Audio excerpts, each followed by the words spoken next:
এখন আসেন আমরা শিখব হচ্ছে যে বাংলার ধ্বনি বর্ণ এগুলো, অর্থাৎ এক কথায় বর্ণ প্রকরণ শিখব। ওকে, তো বর্ণ প্রকরণ শিখতে গেলে প্রথমে জানতে হবে ধ্বনি। ধ্বনি কি? দেখেন, যা উচ্চারণ করা হয় তাকে আমরা কি বলি? ধ্বনি বলি। আর তাহলে বর্ণ কি? বর্ণ হচ্ছে ধ্বনির সাংকেতিক রূপ। ঠিক আছে, তাহলে এখন আমরা শিখবো হচ্ছে বর্ণ। ওকে, আপনাকে যদি এখন আমি প্রশ্ন করি, যে ক কি, উত্তর করুন তো দেখি, নিজে নিজে একটু উত্তর করার চেষ্টা করুন। ক কি, ধ্বনি না বর্ণ? কি ক কি ধ্বনি? না, উত্তর ভুল দিয়েছেন। ক কি বর্ণ? উত্তর ভুল দিয়েছেন। না, আসলে দুটাই উত্তরই ঠিক আছে, আপনি যেভাবে বলেন। দেখেন, যদি আপনাকে আমি প্রশ্ন করি, যে ক কি, তখন উত্তর হবে হচ্ছে ধ্বনি। উত্তর কী হবে? ধ্বনি। আবার যদি আমি আপনাকে প্রশ্ন করি যে ক কি, তখন কিন্তু আর ধ্বনি থাকছে না, তখন হয়ে যাবে বর্ণ। হ্যাঁ, কনফিউশনটা এই জায়গাতেই লেগে থাকে। বিষয়টা হচ্ছে, যখন আমরা কোনো কিছু উচ্চারণ করে বলবো তখন তা হবে ধ্বনি, আর যখন আমরা লিখে দিয়ে বলবো যে এটা কি, তখন হবে বর্ণ। ঠিক একইভাবে যদি সিম্পলি আপনাকে বলি খ কি, দেখেন খ কিন্তু হচ্ছে ধ্বনি, কিন্তু যদি বলি এই যে ক, ক কি, ক কিন্তু হচ্ছে বর্ণ। তার মানে মুখে বললে বা উচ্চারণ করলে ধ্বনি, আর লিখে প্রকাশ করে দেখাইলে তখন তা হচ্ছে বর্ণ। ঠিক আছে, ওকে। এবার আসেন এই বর্ণের প্রকারভেদ শিখব। বর্ণ কত প্রকার? হ্যাঁ, এটা খুবই সহজ প্রশ্ন, কমন প্রশ্ন, এটা আমরা পারি যে বর্ণ হচ্ছে দুই প্রকার। বর্ণ কত প্রকার? দুই প্রকার। একটা হচ্ছে স্বরবর্ণ। কি বর্ণ? স্বরবর্ণ। আর একটা হচ্ছে ব্যঞ্জন বর্ণ। ঠিক আছে, তার মানে আমরা আবার বলতে পারি যে বর্ণ হচ্ছে দুই প্রকার। কি কি আছে? একটা হচ্ছে স্বরবর্ণ, একটা হচ্ছে ব্যঞ্জন বর্ণ। স্বরবর্ণ কতটি আছে জানা আছে? হ্যাঁ, 11টি। আর ব্যঞ্জন আছে 39টি। তার মধ্যে এখানে স্বরবর্ণ আর ব্যঞ্জন বর্ণ মিলে মোট বর্ণ আছে কতটি? 50টি। এই 50টি হচ্ছে মোট বর্ণ। ঠিক আছে, তাহলে মোট বর্ণ পেলাম কয়টি? 50টি। এবং একইভাবে আপনাকে যদি প্রশ্ন করি যে বাংলায় মোট বর্ণমালা কতটি আছে, উত্তর কতটি? 50টি। হ্যাঁ, চমৎকার উত্তর দিয়েছেন, কিন্তু ভুল।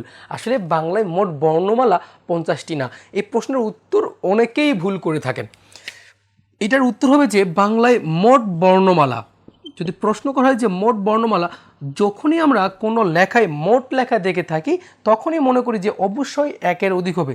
কিন্তু বর্ণমালার ক্ষেত্রে যদি প্রশ্ন আসে মোট বর্ণমালা, অথবা শুধু প্রশ্ন আসে যে বর্ণমালা কতটি, উত্তর হবে একটি। হ্যাঁ, অনেকেই এটা দেখে ঘাবড়িয়ে গিয়েছেন যে এটা কীভাবে সম্ভব। হ্যাঁ, এইটাই সম্ভব। আসলে আমি একটু এক্সপ্লেন করে দিচ্ছি, তাহলে আপনার বুঝতে সুবিধা হবে। এই যে এখানে স্বরবর্ণ এবং ব্যঞ্জন বর্ণ আছে, আমরা প্রত্যেকটি ব্যঞ্জন বর্ণ এবং স্বরবর্ণকে আমরা ফুলের সঙ্গে তুলনা করব। ধরেন আমি প্রত্যেকটি বর্ণকে বকুল ফুলের সঙ্গে তুলনা করলাম। এই যে এখানে স্বরবর্ণ আছে 11টি। কতটি আছে? 11টি। এই 11টি স্বরবর্ণকে যদি আমরা 11টি বকুল ফুলের সঙ্গে তুলনা করি, তাহলে আমরা স্বরবর্ণের জন্য বকুল ফুল পেলাম কতটি? 11টি। ঠিক একইভাবে ব্যঞ্জন বর্ণের ক্ষেত্রে যদি বকুল ফুলের সঙ্গে তুলনা করি, তাহলে ব্যঞ্জন বর্ণের জন্য বকুল ফুল কতটি পেলাম? 39টি। তাহলে মোট বকুল ফুল কতটি পেয়ে গিয়েছি? 50টি।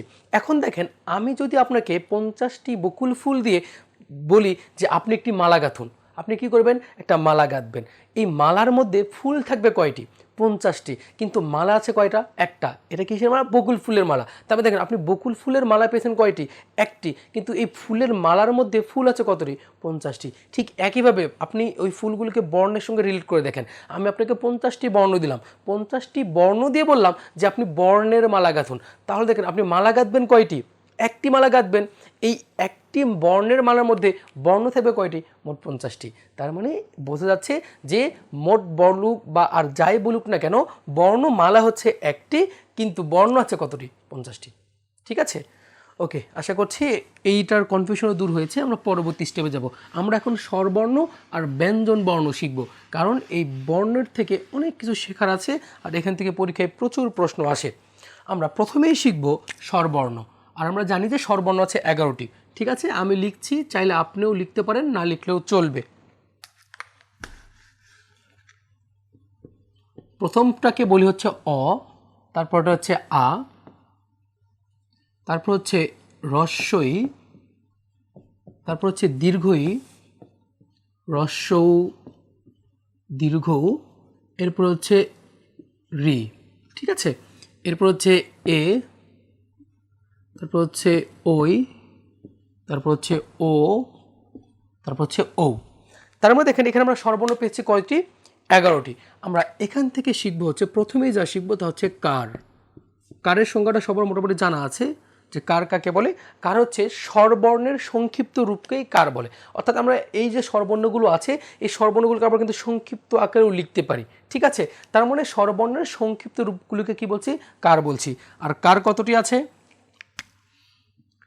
কার আছে 10টি, ঠিক আছে। কার কয়টি আছে, 10টি। দেখেন স্বরবর্ণ আছে মোট কতটি, স্বরবর্ণ আছে মোট 11টি, কিন্তু কার আছে কয়টি, 10টি। তাহলে আপনাকে যদি একটু প্রশ্ন করে যে কার কতটি, তাহলে উত্তর হবে কার 10টি। ওকে, এই কার বলতে কিন্তু গাড়ির কার ঠার এগুলো ভাবার কোনো মানে অবকাশ নেই।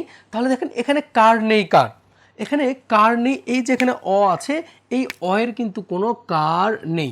বাকি যতগুলো স্বরবর্ণ আছে প্রত্যেকের সংক্ষিপ্ত রূপ আছে। যেমন কি আয়ের হচ্ছে আকার আছে, তাই না। হ্রস্বইকারে কি আছে, হ্রস্বইকার আছে। দীর্ঘইকারে দীর্ঘইকার আছে। ঠিক একইভাবে এর জন্য একার আছে, ওয়ের জন্য ওইকার আছে। যাই হোক, তার মানে আমরা দেখতে পাচ্ছি যে বাকি যতগুলো স্বরবর্ণ আছে প্রত্যেকটারই সংক্ষিপ্ত রূপ বা কার আছে। কিন্তু এই যে এখানে অ আছে এই অয়ের কিন্তু কোনো কার নেই। এই অয়ের যেহেতু কার নেই এই জন্য এই অকে বলা হয় নীলিন বর্ণ। কি বর্ণ বলা হচ্ছে, এই অকে বলা হচ্ছে নীলিন বর্ণ অথবা বর্ণহীন বর্ণ অথবা রংহীন বর্ণ। এবং এই জন্য কিন্তু পরীক্ষায় প্রশ্ন এসেছিল যে নিচের কোনটি নীলিন বর্ণ। প্রশ্নে কি ছিল যে নিচের কোনটি নীলিন বর্ণ, তাহলে উত্তর কি হবে, উত্তর হচ্ছে অ, অকে বলা হচ্ছে নীলিন বর্ণ। ক্লিয়ার, মনে থাকবে না? হ্যাঁ, আশা করছি থাকবে। ওকে, এরপর দেখেন আমরা কারের পরে এখান থেকে শিখবো হ্রস্বস্বর। কি শিখবো, হ্রস্বস্বর। আসেন, যে হ্রস্বস্বর বলতে কি বুঝি, আসলে হ্রস্বটা আসছে হ্রাস থেকে, বা হ্রাস মানে কি কমে যাওয়া বা অল্প। হ্রস্বস্বর বলতে বোঝাবে যে যেখানে স্বরটা আমরা কম ধরে রাখতে পারি বা দ্রুত উচ্চারণ করতে হয় সেগুলোকে বলছি হ্রস্বস্বর। ওকে, এখন হ্রস্বস্বর আছে কয়টি, এটা আজীবনের জন্য মুখস্থ যে হ্রস্বস্বর আছে হচ্ছে 4টি। হ্রস্বস্বর 4টি। যদি হ্রস্বস্বর 4টি হয় তাহলে দীর্ঘস্বর কতটি, এটাও তো প্রশ্ন অবশ্যই আসে। এগুলো তো অবশ্যই জেনে রাখা দরকার যে কার হ্রস্বস্বর দীর্ঘস্বর। ওকে, একটু লক্ষ্য করুন এখানে তাহলে হ্রস্বস্বর কয়টি হচ্ছে, হ্রস্বস্বর হচ্ছে 7টি। খুবই সহজ হিসাব, কারণ মোট স্বরবর্ণ হচ্ছে 11টি। এর মধ্যে যদি হ্রস্বস্বর 4টি হয় তাহলে দীর্ঘস্বর কয়টি হবে, 8টি হবে? অবশ্যই নয়, দীর্ঘস্বর 7টি হবে। এখন আসেন হ্রস্বস্বর 4টি কী কী তা আমরা মনে রাখার চেষ্টা করব, ঠিক আছে। এই যে হ্রস্বস্বর 4টি আছে এই 4টি মনে রাখার শর্টকাট টেকনিক হচ্ছে, আমরা টেকনিক খাতায় লিখব যে হ্রস্বস্বর মনে রাখার টেকনিক। টেকনিকটা হচ্ছে এরকম যে একটা ধরবো একটা ছাড়বো, ঠিক আছে। কি টেকনিক বলেছি, একটা ধরবো একটা ছাড়বো না, এভাবে বলবেন না। আসলে বিষয়টা হচ্ছে আমরা একটা স্বরবর্ণকে ধরবো আর একটা স্বরবর্ণকে ছাড়বো। যেমন দেখুন প্রথমে অকে যেহেতু ধরায় আছে, ধরায় থাকলো, আমরা ছাড়বো কাকে, আকে ছাড়বো। আবার ধরবো কাকে, হ্রস্বইকে ধরবো, ছাড়বো কাকে, দীর্ঘইকে। আবার ধরবো কাকে, আমি দুটাই দীর্ঘকার লিখেছি, এটা হ্রস্বকার হবে। ধরবো কাকে, হ্রস্বকারকে, ছাড়বো কাকে, দীর্ঘকারকে। আবার ধরবো কাকে, রিকে, রিকে ধরেই আটকে যাব, আর আমরা কাউকেই ধরবো না। তাহলে আমরা ধরতে পেলাম সাধারণত কয়টা, 4টা, তাই না। এখন প্রশ্ন হতে পারে যে আমরা রিকারকে ধরার পরে কেন আটকে গেলাম আর পরেরগুলোকে কেন ধরলাম না। দেখেন এটা সঠিক উত্তরটা হচ্ছে কারণ রিকার পর্যন্তই আমরা হচ্ছে হ্রস্ব স্বর পাই, আর বাকি স্বরগুলো উচ্চারণ করতে গেলে আমাদের বেশি স্বরের প্রয়োজন হয়, ওইগুলো হচ্ছে দীর্ঘ স্বর। এটা হচ্ছে মানে একদম সঠিক উত্তর।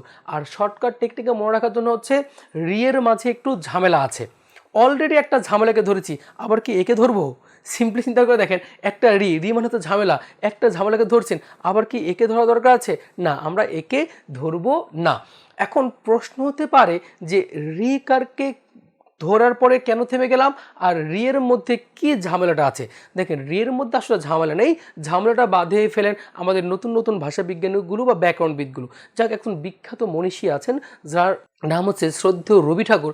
এই রবি ঠাকুর বলেছেন যে রিকার কোনো প্রকার স্বরবর্ণ না। তার মানে ওনার সঙ্গে আরও অনেকেই তাল মিলিয়ে বলেছেন আসলে রিকার কোনো স্বরবর্ণ না। এবং এজন্য এটাও পরীক্ষার প্রশ্ন হয়ে গিয়েছিল যে নিচের কোন স্বরবর্ণটিকে অনেক ভাষাবিজ্ঞানী বা ব্যাকরণবিদ স্বরবর্ণ মনে করেন না। উত্তর হচ্ছে রিকার। আর রিকার মধ্যে ঝামেলা পেয়েছি, আমরা রি পর্যন্তই আটকে যাব বা থেমে থাকবো। তাহলে দেখেন সেই দৃষ্টি থেকে আমরা এখানে হ্রস্বস্বর পেয়েছি কয়টি, 4টি, ঠিক আছে। আর টেকনিক কি, একটা স্বরবর্ণকে ধরবো আর একটা স্বরবর্ণকে ছাড়বো। আর দীর্ঘস্বর কতটুকু পেয়েছি, 7টি। মনে থাকবে না? আশা করছে মনে থাকবে। দেখো, তারপর আমরা কার শিখলাম, হ্রস্বস্বর শিখলাম, দীর্ঘস্বর শিখলাম। এখন আমরা শিখবো হচ্ছে ফলা। ওকে, ফলা আছে কয়টি, সবার একদম ঠাড়া মুখস্থ যে ফলা আছে 6টি। ফলা কতটি আছে? 6টি। ঠিক আছে, এখন দেখেন এই ফলা মনে রাখার শর্টকাট টেকনিক আছে। এই ফলা মনে রাখার টেকনিকের জন্য আমরা শ্রদ্ধেয় হুমায়ুন আহমেদ স্যারকে একটু স্মরণ করব। ঠিক আছে, শ্রদ্ধেয় হুমায়ুন আহমেদ স্যারের একটা উপন্যাস আছে, উপন্যাসের নাম হচ্ছে আমার আছে জল। ঠিক আছে, কেউ কি পড়েছেন এই উপন্যাসটা? পড়ে না থাকলে পড়ে নেবেন, কোনো সমস্যা নেই। ঠিক এই একই নাম দিয়ে উনি আবার সিনেমাও বানিয়েছিলেন। সিনেমার নামও ছিল হচ্ছে আমার আছে জল, এবং সিনেমাটি পরবর্তীতে জাতীয় চলচ্চিত্র পুরস্কার প্রাপ্ত হয়। ওকে, ওইগুলো আমার বিষয় না, বিষয় হচ্ছে এই সিনেমার নামটা হালকা একটু এডিট করব, এডিট করে আমরা ফলা শিখব। সিনেমার নাম হচ্ছে আমার আছে জল, আর আমরা টেকনিক শিখব যে মনে রবে জল। টেকনিক কি? টেকনিক হচ্ছে মনে রবে জল।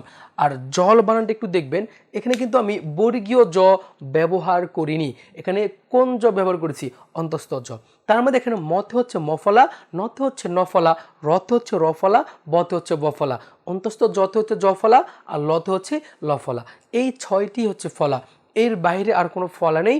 অনেকে আবেগে পকে ফলা বলে ফেলেন, কিন্তু আসলে প কোনো ফলা না। ঠিক আছে, তাহলে ফলা পেয়েছি কয়টি? 6টি। টেকনিক কি? টেকনিক হচ্ছে মনে রবে জল। টেকনিক কি? টেকনিক হচ্ছে মনে রবে জল। মনে থাকবে না? হ্যাঁ, আশা করছি মনে থাকবে। তার মধ্যে দেখেন আমরা মোটামুটি স্বরবর্ণ থেকে যা যা শেখার তা শিখে ফেলেছি। এখন আমরা শিখব কিছু ব্যঞ্জন বর্ণ। ওকে, এগুলো মিশিয়ে দিলাম আর রিপিটও করলাম না, তারপরে একটু বলে দিচ্ছি। দেখেন স্বরবর্ণ আছে 11টি, এর মধ্যে অকে বলছি আমরা নীলিন বর্ণ, কার আছে 10টি, হ্রস্বস্বর আছে 4টা, দীর্ঘস্বর আছে 7টি, ফলা আছে 6টি। এই তো, তাই না?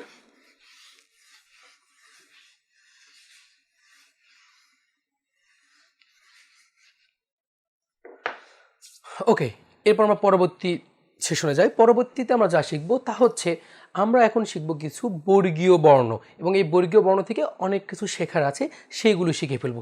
ওকে, আপনাকে যে প্রশ্ন করা হয় যে বর্গীয় বর্ণ কতটি আছে, হ্যাঁ এটা সবারই জানা, আমরাও জানি যে বর্গীয় বর্ণ আছে 25টি। সো খাতায় লিখতে পারেন যে বর্গীয় বর্ণ আছে 25টি, আর সাধারণত আমরা বর্গ পাই কয়টি? 5টি। বর্গগুলো কি কি? বর্গ হচ্ছে ক, চ, ট, ত, প। আমি লিখলাম যে ক, চ, ট, ত, এবং পরটা হচ্ছে প। ওকে, কটাকে আরেকটু সরিয়ে লিখলে মানে ভালো হয়। কর পর হচ্ছে খ, এরপর হচ্ছে গ, এরপর হচ্ছে ঘ, এরপর হচ্ছে উম, চর পর হচ্ছে ছ, এরপরে বর্গীয় জ, এরপর হচ্ছে ঝ, এরপর হচ্ছে এও, টর পরে হচ্ছে ঠ, এরপর হচ্ছে ড, এরপর হচ্ছে ঢ, এরপর হচ্ছে মূর্ধন্য, তারপর হচ্ছে থ, এরপর হচ্ছে দ, এরপর হচ্ছে ধ, এরপর হচ্ছে দন্তন্য, পরপর হচ্ছে ফ, এরপর হচ্ছে ব, এরপর হচ্ছে ভ, এরপর হচ্ছে ম। তার মধ্যে দেখেন এই যে ক থেকে ম, ক থেকে ম পর্যন্ত বর্ণ আছে মোট কতটি? 25টি। আমরা এই 25টি বর্ণকে বলছি বর্গীয় বর্ণ, তাই না? এখন দেখেন এই বর্গীয় বর্ণকে আমরা ভাগ করবো কয় ভাগে? 2 ভাগে ভাগ করব। আর 2 ভাগে ভাগ করতে গেলে কয়টা টান দিতে হবে? 2টো টান দিতে হবে না, 1 টান দিলেই 2 ভাগে ভাগ হয়ে যাবে। ঠিক আছে, এখন দেখেন 2 ভাগে ভাগ করার ফলে আমরা 2টা অংশ পাচ্ছি। এই পাশে একটা কলামের অংশ পেয়েছি এবং এই পাশে পেয়েছি। আর এই পাশে কলমের অংশগুলোকে আমরা বলছি অঘোষ ধ্বনি, আর এই পাশেরগুলোকে বলছি আমরা ঘোষ বর্ণ বা ঘোষ ধ্বনি। এখন আগে জেনে নিই যে অঘোষ আর ঘোষ বলতে কি বুঝি। দেখেন অঘোষ ধ্বনি বা অঘোষ বর্ণ বলতে বুঝি সাধারণত যে ধ্বনিগুলো বা বর্ণগুলো উচ্চারণ করতে গেলে স্বরতন্ত্র বা গলা অনুরণিত হয় না বা কম্পিত হয় না, সেগুলোকে বলছি অঘোষ ধ্বনি। আর যে ধ্বনিগুলো বা বর্ণগুলো উচ্চারণ করতে গেলে স্বরতন্ত্র বা গলা কম্পিত হয় বা অনুরণিত হয়, সেগুলোকে বলছি ঘোষ ধ্বনি। যেমন দেখেন আপনি একটু নিজে নিজে ট্রাই করে দেন, সিম্পলি যদি আপনাকে উচ্চারণ করতে বলি যে ক উচ্চারণ করতে, ক দেখেন ক কিন্তু একদম কণ্ঠ থেকে খুব সাধারণভাবে উচ্চারণ হচ্ছে, কিন্তু আপনাকে যদি বলি উচ্চারণ করতে ঘ, দেখেন যখন আপনি ঘ উচ্চারণ করতে যাবেন তখন দেখবেন যে আপনার গলা বা স্বরতন্ত্র কেঁপে উঠবে, তার মানে এখানে ফুসফুস দ্বারা বাতাস বাধাপ্রাপ্ত হচ্ছে। আর এই জন্য এই পাশে যে কলমের যে বর্ণগুলো আছে সেই বর্ণগুলোকে বলছি আমরা ঘোষ বর্ণ। ঠিক আছে, এখন দেখেন এই অঘোষ এবং ঘোষকে আবার 2 ভাগে ভাগ করা হয়েছে। কয় ভাগে ভাগ করেছে? 2 ভাগে। একটা হচ্ছে মহাপ্রাণ, একটা হচ্ছে অল্প প্রাণ। ঠিক একইভাবে মহাপ্রাণ আর অল্প প্রাণ। ঠিক আছে, এখন মহাপ্রাণ আর অল্প প্রাণ বলতে কি বুঝি? দেখেন সাধারণত প্রাণ বলতে কি বুঝি? প্রাণ বলতে জীবন বুঝি, আর জীবনের অস্তিত্বটা কই থাকে? জীবনের অস্তিত্ব বাতাসের মধ্যেই থাকে। আর এখানে মহাপ্রাণ আর অল্প প্রাণ বলতে এখানে বাতাসটাকেই বোঝানো হয়েছে। মহাপ্রাণ বলতে কি বুঝি? যে ধ্বনিগুলো বা বর্ণগুলো, আমি আবার রিপিট করছি, যে ধ্বনিগুলো বা বর্ণগুলো উচ্চারণ করার সময় ফুসফুস তাড়িত বাতাস বেশি আসে বা বেশি বের হয় সেগুলোকে বলছি মহাপ্রাণ ধ্বনি। আর যে ধ্বনিগুলো বা বর্ণগুলো উচ্চারণ করতে গেলে ফুসফুস তাড়িত বাতাস কম আসে আমরা সেগুলোকে বলছি অল্প প্রাণ ধ্বনি। দেখেন আমি এখানে লিখে দিলাম যে প্রথমটা হচ্ছে অল্প প্রাণ, পরেরটা হচ্ছে মহাপ্রাণ। আমি জাস্ট অল্প আর মহা লিখলাম। আবার এটা হচ্ছে অল্প প্রাণ, এরপর হচ্ছে মহাপ্রাণ। ঠিক এটা হচ্ছে অল্প প্রাণ। ঠিক আছে, এখন দেখেন এই অল্প প্রাণ মহাপ্রাণ ধ্বনির জানার শেখার দরকার শর্টকাট টেকনিক আছে। টেকনিকটা আমি এভাবে ফলো করতে পারেন। দেখবেন যে আপনি যখন বর্ণগুলো উচ্চারণ করবেন তখন মুখের কাছে হাত রাখবেন। মুখের কাছে হাত রেখে দেখবেন যে কোনটাতে বাতাস বেশি পায়। সিম্পলি দেখেন আপনাকে যদি উচ্চারণ করতে হবে চ, সবাই মুখের কাছে হাত রেখে উচ্চারণ করতে চ, দেখবেন যখন চ উচ্চারণ করবেন কিন্তু বাতাস বের হবে না বা মানে বাতাসের কোনো ফ্লো পাবেন না। কিন্তু যখন ছ, দেখেন ছ উচ্চারণ করার সময় আপনার হাতে এসে বাতাস লাগবে, তার মানে ছ হচ্ছে মহাপ্রাণ। ঠিক একইভাবে যদি আপনাকে উচ্চারণ করতে ড, ঢ কিন্তু ইজিলি উচ্চারণ হবে, কিন্তু যখন বলো ঢ, দেখেন ঢ উচ্চারণ করার সময় দেখবেন যে আপনার ফুসফুস দ্বারা তো বাতাস এসে আপনার হাতে লাগবে। তার মানে এইগুলো হচ্ছে মহাপ্রাণ ধ্বনি। আর শেষেরগুলো যদিও অল্প প্রাণ, আবার এগুলো কিন্তু আবার নাসিক্য বর্ণের মধ্যেও আছে, ওইটা নিয়ে একটু পরে আসছি। এইটুকুতে আশা করছি কোনো প্রবলেম নেই। তার মানে প্রথম যে কলামটা আছে তা হচ্ছে অঘোষ অল্প প্রাণ, দ্বিতীয় কলাম হচ্ছে অঘোষ মহাপ্রাণ। কি প্রাণ? অঘোষ মহাপ্রাণ, মাথায় রাখবেন। আর যদি কলাম অনুযায়ী মনে না থাকে তাহলে অল্প প্রাণ মহাপ্রাণের জন্য ওই তো মুখের কাছে হাত থেকে উচ্চারণ করবেন, আর ঘোষ অঘোষটা অন্তত কলাম দিয়ে মনে রাখবেন, তাহলে বেশি কাজে দেবে। এখন দেখেন এই যে শেষের দিকে একটা কলাম আছে যে উম থেকে শুরু করে ম পর্যন্ত, এই কলামকে অবশ্যই তোমরা অল্প প্রাণ এবং ঘোষ বলছি, এর পাশাপাশি এর আরেকটা নাম আছে, তা হচ্ছে নাসিক্য বর্ণ। ঠিক আছে, কি আছে? তা হচ্ছে নাসিক্য বর্ণ। দেখেন নাসিক্য বর্ণ এই যে পাঁচটা আছে, এই পাঁচটি ছাড়াও আরও কিছু নাসিক্য বর্ণ আছে, তা হচ্ছে দুটি নাসিক্য বর্ণ, কিন্তু ওইগুলো আবার বর্গীয়র মধ্যে না। কি কি নাসিক্য বর্ণ আছে আমি এখানে লিখে দিলাম। এখানে একটা আছে কি অনুস্বর আছে, আর একটা হচ্ছে চন্দ্রবিন্দু।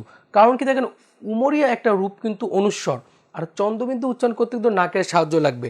আর যে ধ্বনিগুলো বা বর্ণগুলো উচ্চারণ করতে গেলে নাকের সাহায্য লাগে আমরা সেই ধ্বনি বা বর্ণগুলোকেই বলছি নাসিক্য বর্ণ। সেই দৃষ্টিতে নাসিক্য বর্ণ কিন্তু কতটি? 7টি। এই যে বর্গীয়র মধ্যে আছে 5টি আর বর্গীয়র বাইরে আছে 2টি, এই মিলে মোট নাসিক্য বর্ণ হচ্ছে 7টি। ঠিক আছে, তারপরে এখান থেকে আমরা ঘোষ, অঘোষ, অল্পপ্রাণ, মহাপ্রাণ আর নাসিক্য শিখলাম। এবং এখান থেকে আরেকটা আমরা কনফিউজিং বিষয় শিখব, তা হচ্ছে স্পর্শধ্বনি বা স্পর্শ বর্ণ। এইটা নিয়ে কিন্তু বাজারের প্রচলিত বইয়ে এখনও সেই আদিমকালের নিউজটাই মানে প্রচার করা হয়ে আছে। আসলে নিউজ বলে ভুল হবে, যে মানে অনেক পুরাতন যে তথ্য সেই তথ্যটাই তুলে দেওয়া আছে। তা হচ্ছে বেশিরভাগ বই এখনও দেখবেন লেখা আছে যে স্পর্শ বর্ণ দেওয়া আছে 25টি, কিন্তু আদতে স্পর্শ বর্ণ আর 25টি নেই। কারণ বাংলা একাডেমির আধুনিক যে ব্যাকরণ আছে, প্রমিত বাংলা ব্যাকরণ, এই ব্যাকরণ বই স্পষ্ট করে দেওয়া আছে যে স্পর্শ বর্ণ হচ্ছে 16টি। তাহলে এখানে মোট 25টির মধ্যে কোন 9টি বাদ যাচ্ছে?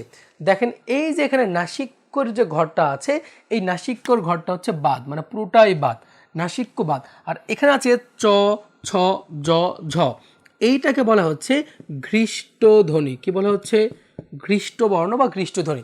তার মানে দেখেন ওই দিকে নাসিক্যটা বাদ, এদিকে ঘৃষ্ট বাদ, তারপরে মোট বাদ যাচ্ছে কয়টি? 9টি। ওইদিকে 5, এদিকে 4। এখন দেখেন 25 থেকে যদি 9 বাদ দেওয়া হয় তাহলে থাকবে কতটি? 16টি। আর এই 16টিকেই বলা হচ্ছে স্পর্শ বর্ণ। এখন পরীক্ষায় আসলে কি করবেন? দেখেন যদি পরীক্ষায় প্রশ্ন আসে স্পর্শ বর্ণ কতটি, অপশন যদি কোথাও 16 না থাকে তাহলে অবশ্যই আপনি 25 দাগাবেন, কারণ যিনি প্রশ্ন করেছেন উনি 25কে উত্তর ধরে প্রশ্ন করেছেন।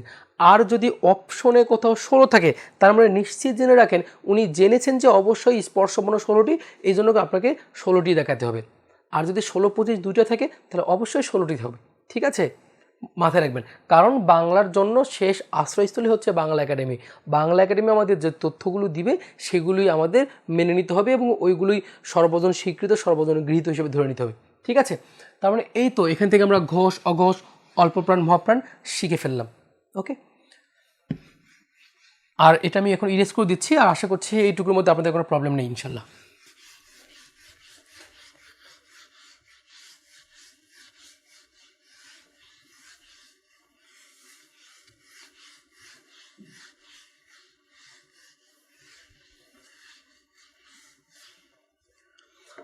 ওকে, এবার সেখানে বর্ণ নিয়ে আরও কিছু মানে স্টাডি আছে, সেগুলো নিয়ে আলোচনা করি। সেটা হচ্ছে ধ্বনি আর বর্ণের মধ্যে সূক্ষ্ম কিছু মানে পরিবর্তন আছে বা পার্থক্য আছে, এইগুলো একটু জানার চেষ্টা করব।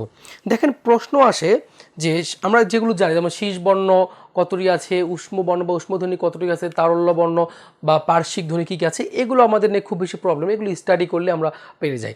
ঝামেলা লাগে যখন ধ্বনি আর বর্ণ থেকে মানে ইন্ডিকেট করে প্রশ্ন হয়। দেখেন যদি প্রশ্ন করা হয় যে শীষ বর্ণ কতটি আছে, যদি আপনাকে প্রশ্ন করে যে শীষ বর্ণ কতটি, তখন আপনি কিন্তু উত্তর দিতেই পারেন যে শীষ বর্ণ আছে 3টি। কী কী আছে, কয়টি আছে? শীষ বর্ণ 3টি। এই 3টি শীষ বর্ণ কী কী আছে? তালব্য শ, দন্তস্ব আর মূর্ধন্য ষ। কারণ এইগুলোর উচ্চারণ করতে গেলে শীষ দেওয়ার মতো শব্দ হয়, এই জন্য এই 3টি বর্ণকে বলছি শীষ বর্ণ। কিন্তু প্রশ্নটা যদি একটু ক্রিটিক্যাল করে শুধুই বলে ফেলে যে শীষ ধ্বনি কতটি আছে, যদি প্রশ্ন করে ফেলা হয় যে শীষ ধ্বনি কতটি আছে, তখন কিন্তু ঝামেলাটা বেঁধে যাবে। কীভাবে ঝামেলা বাঁধবে? দেখেন আমরা এখানে সাধারণত জানি শীষ ধ্বনি হচ্ছে 2টি, কিন্তু শীষ বর্ণ কিন্তু 3টি। এই জায়গাতেই আমাদের ঝামেলাটা লেগে যায়। আসেন একটু উদাহরণ দিয়ে বুঝাই দেই।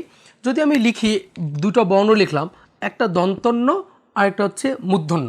দেখেন বর্ণ এখানে কয়টা আছে? 2টা। এখন দেখেন দুটো বর্ণ দিয়ে যদি আমি শব্দ তৈরি করি, একটা লিখলাম হচ্ছে পানি, কি লিখেছি? পানি। আরেকটাও লিখলাম পানি, উচ্চারণ কিন্তু একই পানি, কিন্তু দুইটার অর্থ কিন্তু ভিন্ন। ঠিক আছে, এই যে পানি আছে, এই পানির অর্থ কি?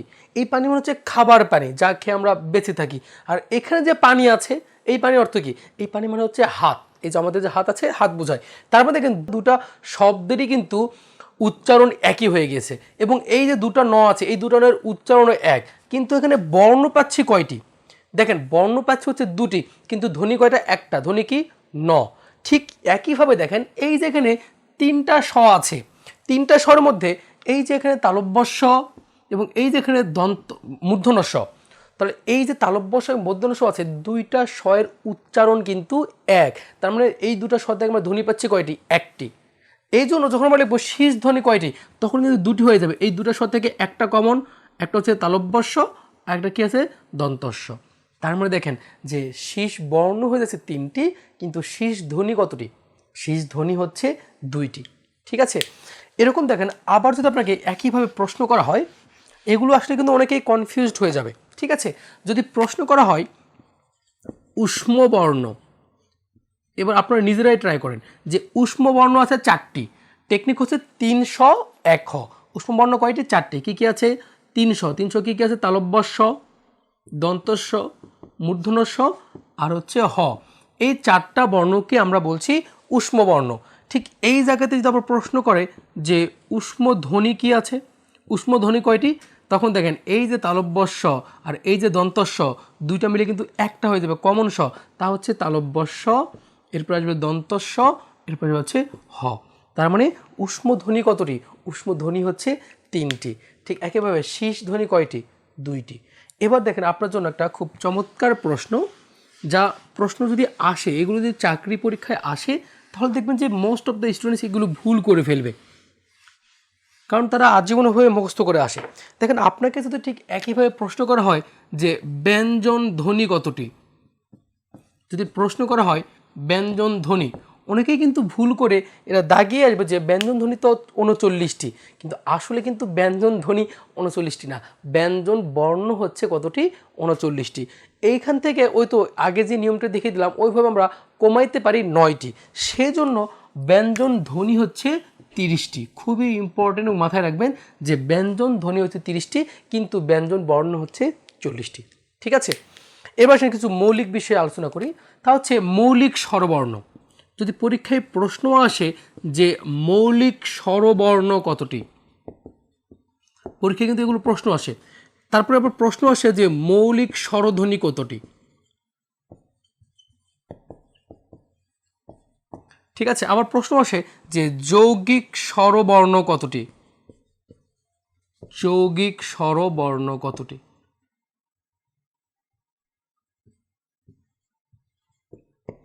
ওকে, দেখেন মৌলিক স্বরবর্ণ হচ্ছে 6টি, কিন্তু মৌলিক স্বরধ্বনি হচ্ছে 7টি। একটু প্যাচ খেয়ে গেছেন আবার, স্বাভাবিক। এর আগে দেখলাম যে সাধারণত দেখলাম যে ধ্বনি হচ্ছে তুলনামূলক কম হয়, বর্ণ বেশি হয়, কিন্তু এই জায়গার ক্ষেত্রে মৌলিক স্বরবর্ণের ক্ষেত্রে যে স্বরবর্ণ একটা কম কিন্তু স্বরধ্বনি একটা বেশি। দেখেন এইটা হওয়ার কারণটা কি? মৌলিক স্বরধ্বনির মধ্যে একটা নতুন করে স্বরধ্বনির মানে প্রবেশ ঘটেছে, তাকে আমরা বলছি হচ্ছে এ। এই এর উদ্ভাবক হচ্ছে ডক্টর আব্দুল হাই। এখন এই যে এ যে ধ্বনিটা আছে, এই ধ্বনির কিন্তু কোনো বর্ণ রূপ নেই, এটাকে আমরা কিন্তু বর্ণরূপ বলতে পারছি না, এই জন্য কিন্তু স্বরবর্ণের মধ্যে এটাকে আমরা দিতেও পাচ্ছি না, তাই না? কিন্তু এই ধ্বনিটার কি আছে, যে রূপ আছে, এই জন্য আমরা বলছি যে মৌলিক স্বরধ্বনি হচ্ছে 7টি, কিন্তু মৌলিক স্বরবর্ণ কয়টি? মৌলিক স্বরবর্ণ হচ্ছে 6টি। এবার দেখেন যৌগিক স্বরবর্ণ, আমরা এটা সবাই জানি যে যৌগিক স্বরবর্ণ আছে 2টি। যৌগিক স্বরবর্ণ কতটা আছে? 2টি। কিন্তু যদি পরীক্ষায় প্রশ্ন আসে যে যৌগিক স্বরধ্বনি কয়টি আছে, যৌগিক স্বরধ্বনি কতটি আছে, এটা কিন্তু ঝামেলা বাঁধবে। যৌগিক স্বরধ্বনি আছে 25টি। ঠিক আছে, এটা মাথায় রাখবেন যে যৌগিক স্বরধ্বনি আছে 25টি। তো এই হলো মানে স্বরবর্ণ, মৌলিক এবং যৌগিকের স্বরবর্ণ এবং স্বরধ্বনির খেলা। তো এখান থেকেও পরীক্ষায় অহরহ প্রশ্ন আসে, এখান থেকে প্রশ্ন আসলে ভুল করা যাবে না। ঠিক আছে, আশা করছি আপনারাও পারবেন।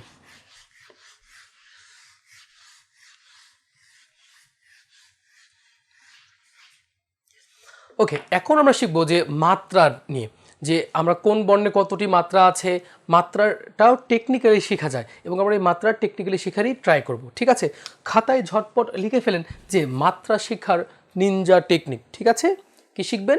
যে মাত্রা শেখার টেকনিক। মাত্রা শেখার টেকনিক হচ্ছে এরকম যে এক থাপ্পড়ে 32টি দাঁত ফেলে দিব। ঠিক আছে, চাইলে আপনারা আপনাদের মতো করে সুন্দর করে এডিট করে লিখতে পারেন। যদি কারো খুব মানে জোরে কথা বলতে ইচ্ছে না করে, তাহলে খুব সুন্দর করে বলতে পারেন এরকম যে আমি তোমাকে একটি থাপ্পড় দিয়ে তোমার 32টি দাঁত ফেলে দিব।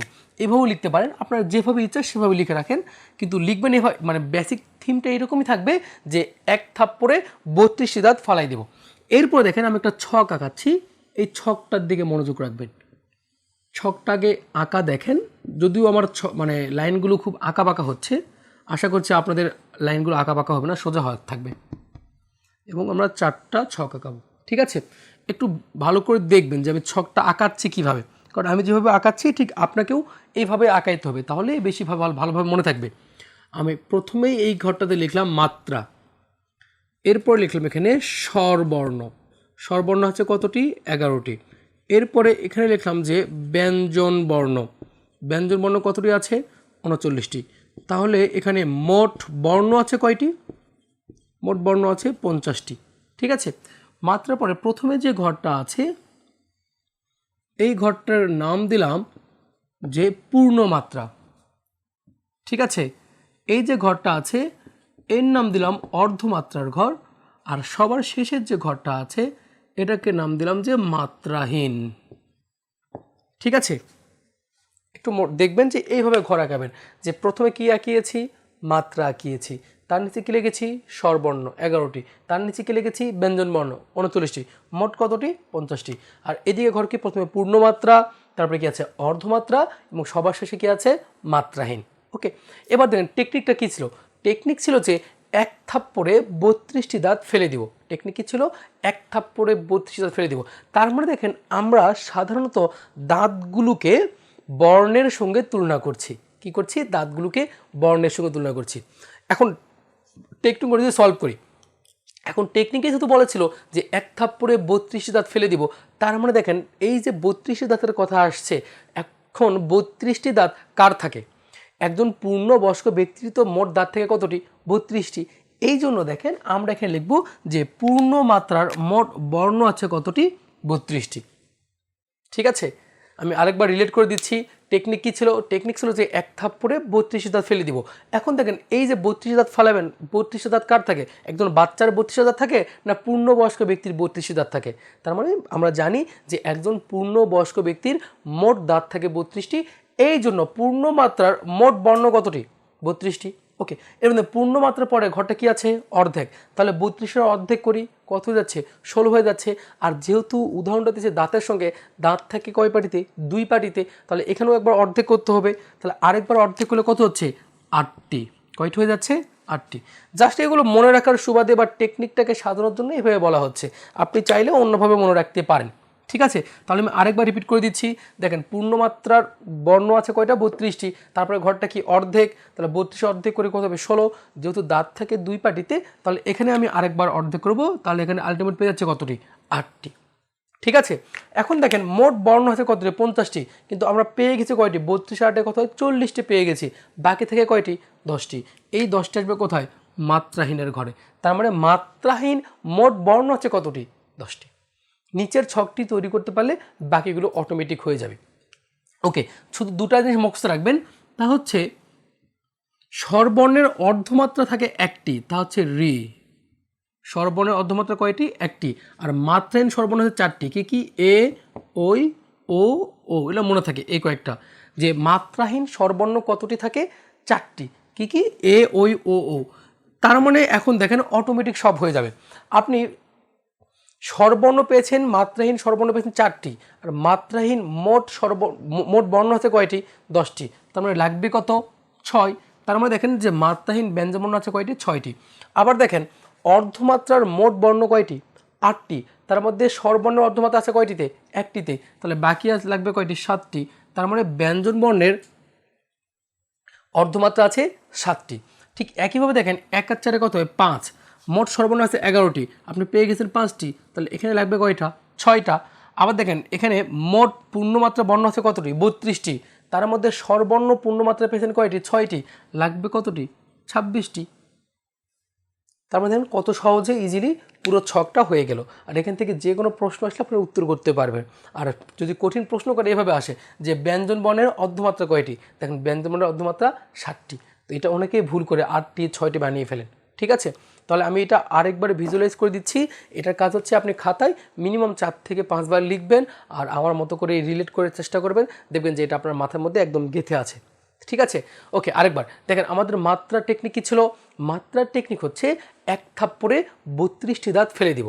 টেকনিক কী ছিল যে এক থাপ্পড়ে 32টি দাঁত ফেলে দিব। এখন দেখেন এই যে 32টি দাঁতের কথা বললাম, 32টি দাঁত কার থাকে, একজন পূর্ণবয়স্ক থাকে না একজন বাচ্চার থাকে? অবশ্যই একজন পূর্ণবয়স্ক ব্যক্তির 32টি দাঁত থাকে। এই জন্য আমরা বলছি যে পূর্ণবয়স্ক ব্যক্তির মোট দাঁত আছে 32টি, পূর্ণ মাত্রার মোট বর্ণ আছে কতটি 32টি। পূর্ণর পরে ঘরটা কি অর্ধেক বা অর্ধ, তাহলে 32 অর্ধেক করলে পাচ্ছে 16, দাঁত থেকে শুধু 2 পাটি, এখানে আরেকবার অর্ধেক করলে হয়ে যাচ্ছে 8, তাহলে 32 8 কত 40, তাহলে মাত্রাহীনের শেষে ঘরে লাগবে কয়টি 10টি, কারণ মোট বর্ণ 50টি, আপনি 40টি পেয়ে গেছেন। আর উপরের ছকের মধ্যেই জাস্ট এটুকু মনে রাখবেন যে স্বরবর্ণের অর্ধমাত্রা আছে 1টি, আর মাত্রাহীন স্বরবর্ণ আছে 4টি। এরপরে নিজের মতো করে যোগ বিয়োগ করে ফেলবেন, দেখবেন যে আপনি একদম মানে সবগুলি পেয়ে গেছেন। ঠিক আছে, খুব মজার না? হ্যাঁ, যদি বুঝতে পারেন আর যদি রিলেট করতে পারেন তাহলে মজা লাগবে, নইলে এটা শেষ করতে পারবেন না। ওকে, আশা করছি এটা বুঝতে পেরেছেন।